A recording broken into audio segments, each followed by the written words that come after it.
Why do you think you could relate to so many people? Man, just growing up around a lot of people, bro. My mom, dude, she took me to the library when I was young. She introduced me to people at the library. She'd also make me give out cookies to the homeless people in the subway system in Philly. Oh, wow. Yeah.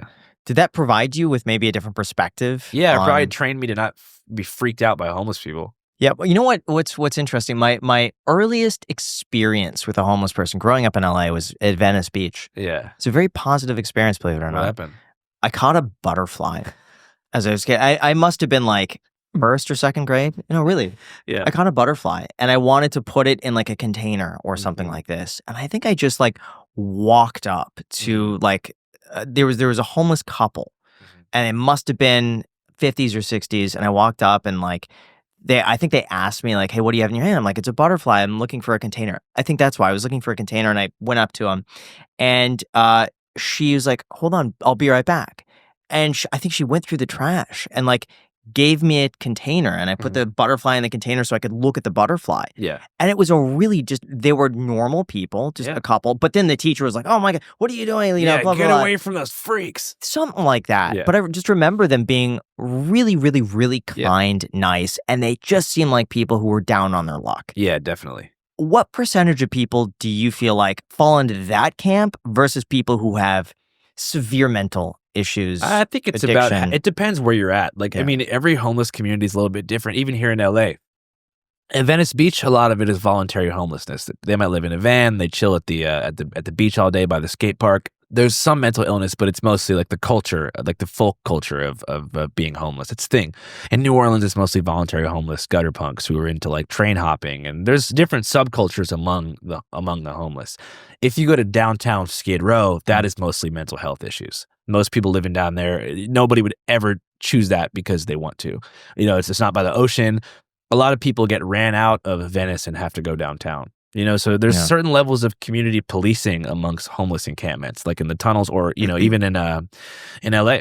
Yeah. What has been the most effective policy that actually combats homelessness? Because it seems like no place has been able to figure it out. You've spent so much time around these people. If you just forced them into certain homes, into rehabilitation facilities, would that actually solve the issue? The problem is homelessness can be tackled on a city level with mental health treatment and housing. However, that's if you take the homeless community that exists and don't add anybody else to it.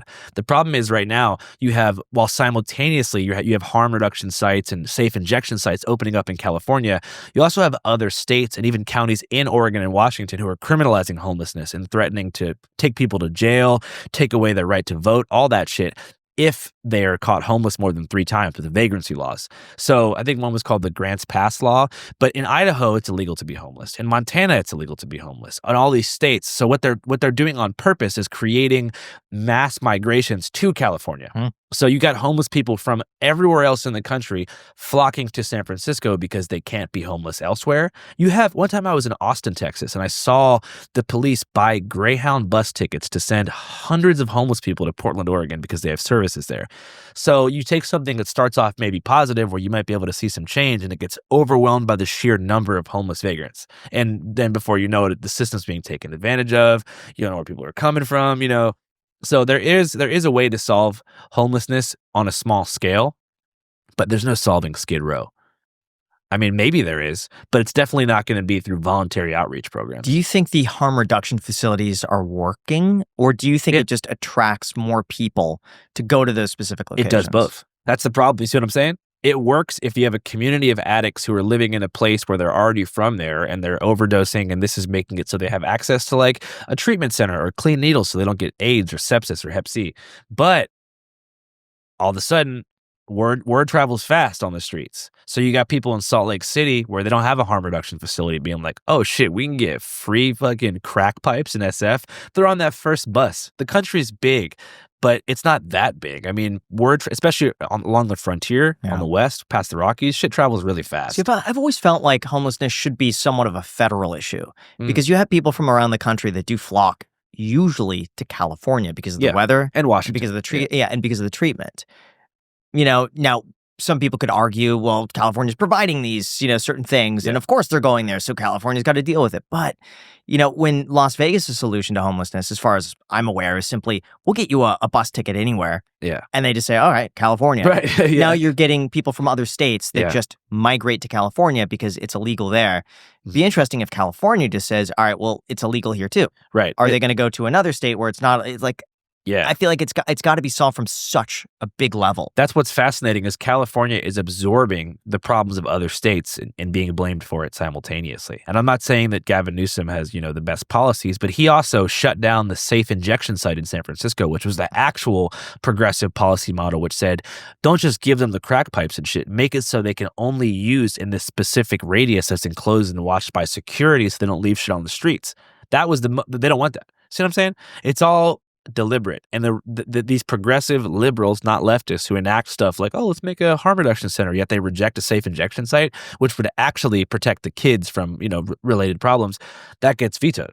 So they fold to conservative pressure too. I really think it's all one machine. I don't even think that there's any major differences between political parties. Who do you feel like is the most misunderstood from the people that you talk to? Probably the furries, man. The furries are chill as shit. The furries are so cool. I thought they all were attracted to animals before I met them. That's kind of what I think. Yeah. No, they're not. Why do they have such a bad rep? It kind of looks scary.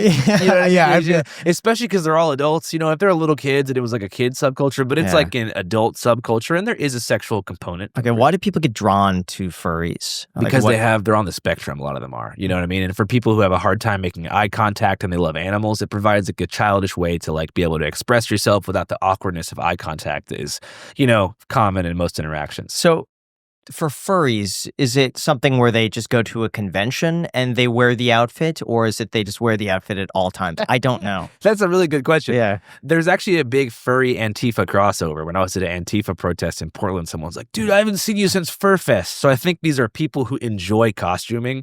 And I don't think they wear the furry all the time. I think they have furry meetups. I've seen them here at Venice Beach. I've seen them at parks in downtown. I think furries are probably 30-70, 30 being furred out, 70 regular. What do you mean furred out? Wearing a fursuit. All times. In the garb. 30% of the time. They're very hot too. The fursuits. Okay. It's like temperature. Yeah. I thought you meant the people. That too.